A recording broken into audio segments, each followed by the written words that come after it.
যদি ভিডিও কেউ করে যে তার তাদের ভাইরাল হয়ে যায়। তো ওগুলো মানুষ দেখে বিভ্রান্তি হয়ে গেছে। আসলে এটা সঠিক কোনটা এগুলো মানুষ দেখে নাই, আগে দেখছে আমার যে বড় গাড়ি দোষ হয়ে গেছে। আসসালামু আলাইকুম বন্ধুরা, কেমন আছেন সবাই? আশা করছি আল্লাহর অশেষ রহমতে ভালো আছেন। এই ভিডিওতে আমাদের সাথে কে আছেন তা তো আপনারা এতক্ষণে টাইটেল এবং থাম্বনেল দেখে অলরেডি বুঝেই গেছেন। বাসরাবাসের কাছে বেশ পরিচিত একজন মুখ দোকান ভাই। তার পরিবহন লাইফে কিভাবে আসা এবং তার পরিবহন লাইফে ঘটে যাওয়া কিছু অভিজ্ঞতার কথা জানার চেষ্টা করব। তো আজকের ভিডিওটি বেশ ইন্টারেস্টিং হতে যাচ্ছে। আশা করছি সকলে আমাদের সাথে থাকবেন ভিডিওটি শেষ পর্যন্ত। তো আরেকটি কথা না বললে নয়, সকলকে আমাদের চ্যানেলটি সাবস্ক্রাইব করে পাশে থাকার অনুরোধ জানাচ্ছি। তো চলুন বেশি কথা না বলে আজকে ভিডিওটা শুরু করা যাক।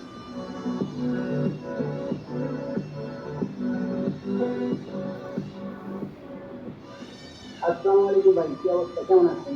ওয়ালাইকুম আসসালাম রহমতুল্লাহ বারাকাতুহু। আলহামদুলিল্লাহ ভাই, আপনাদের দোয়ায় আল্লাহ পাক খুব ভালো রাখছে।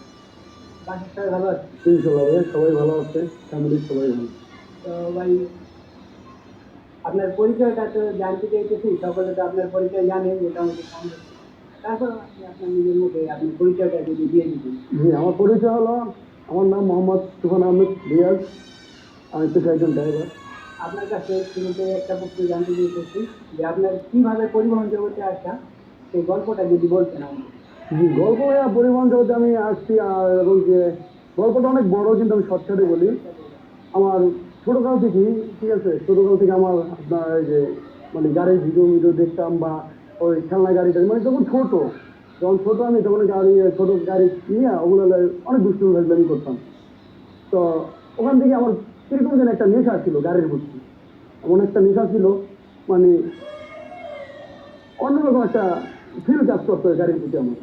তখন আমার বাড়ির পাশ থেকে রাস্তা আছে, আমি সবসময় যে রাস্তার পাশে থাকতাম, রাস্তার পাশে দাঁড়ায় দাঁড়ায় দেখতাম গাড়ি, কত বড় বড় গাড়ি চলে, খুব ভালো লাগে দেখতে। তো তখন থেকে আমার ভিতরে কেমন একটা হিংসা, মানে হিংসা বলতে কি আমার ভিতরে আমার নিজের একটা হিংসা লাগতো। আসলে এই গাড়িগুলো এত বড় বড় গাড়ি চালায়, আমি যদি কোনোদিন চালাইতে পারতাম, বা আমি ছোটকালতে অনেক চঞ্চল, গাড়ি নিয়ে আমি অনেক দুষ্টুমি ভাবলাম, আমি মোটর সাইকেল সব ধরনের গাড়ি আমি আল্লাহর রহমতে আপনাকে দোয়া চালাতে পারি। ওখান থেকে আমার এই গাড়ি লাইনে আমি আসছি। তো ভাই, পরিবহন জগতে আসলে একজন ওস্তাদের হাত ধরে আসতে হয়। জি অবশ্যই। আপনার ওস্তাদ সম্পর্কে যদি কিছু বলতেন। আমার ওস্তাদ সম্পর্কে আমি অল্প বয়সে, যখন আমার বয়স 12 কি 13 বছর, ওই বয়সে আমি আসছি মোটর লাইনে। তাই মোটর লাইনে এসে আমি হেল্পারি করছি, পাশাপাশি লেখাপড়া করছি, এবং যাদের সাথে আমি হেল্পারি করছি আমার ওস্তাদ ছিল অনেক। ঠিক আছে, আমি একজনের নাম বলবো, আরেকজনের আমি ছোট করতে পারবো না। আমার ওস্তাদ ছিল অনেক, আর সবাই আমাকে আদর করতো। তো তারা আমাকে মানে ভালোবাসা, মানে আমাকে সবসময় গাড়ি দিত, বা আমার প্রতি অতটা খাটনি করাইতো না। ঠিক আছে, গাড়িতে আসছে না, স্টাফের প্রতি অনেক খাটনি করে, ওরকম আমার ওই খাটনি দিত না। আমাকে তো আমার ওস্তাদরাও কাজ করতো, এবং কি ওস্তাদরা সবসময় আমাকে কোলে নিয়ে বসাইতো, এই জায়গায় বসাইতো, এরকম ওস্তাদ বসতো, আমি এখানে বসতাম, বইতে আমার হাতে গাড়ি ছাড়তো। আর ওইরকম যখন পাথর কাটা, আমার জীবনের প্রথম ব্যানার হলো ঠাকুরা পরিবহন। ওই পরিবহন থেকে আমি এই মোটর ডিপার্টমেন্টে সব ব্যানারই আমি কম বেশি গাড়ি চালাইছি। তো মানে হেল্পার বয়সের এটা হলো আমি যে ঠাকুরা পরিবহন, ওখানে আমার ওস্তাদ ছিল অনেক, মানে তাদের নাম মানে আছে, কিছু ওস্তাদের নাম আছে আমার স্মরণে নাই, কিন্তু আমার সবাই ভালোবাসতো, সবাই আমাকে আদর করতো।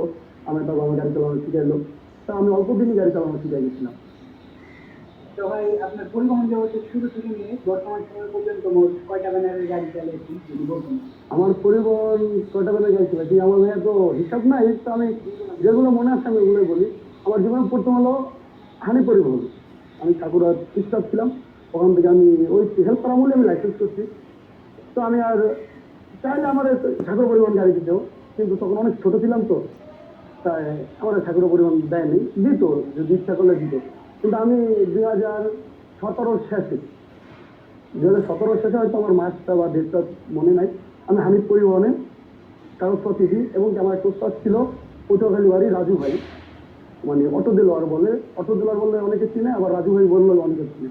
উনি আমার সিভিটা নিয়ে আমাদের হানিফ পরিবহনের যে ফোরম্যান নুর ইসলাম কাকা, ঠিক আছে, ওনার কাছে আমার সিভিটা জমা দিচ্ছে। দেওয়ার পরে কিছুদিন পরে আল্লাহর মধ্যে ওই ওস্তাদ আমাকে ফোন দিতে, মানে যে ফোরম্যান নুর ইসলাম কাকা, হ্যাঁ আমার ফোন দিয়ে তাহলে আমার ডাইকা নিয়ে আমার একটা ভালো গাড়ি দিচ্ছে, প্যাকেট গাড়ি দিচ্ছে। ওই ওই থেকে আমার এলো ড্রাইভিং শুরু। আপনি আপনার মতো করে গাড়ি চালাচ্ছেন, তো এখন কিছু গাড়ি সামনে গাড়ি পারাপারি করতে গিয়ে অ্যাক্সিডেন্ট বা দুর্ঘটনার শিকার হয়ে গেল, এরকম দুর্ঘটনা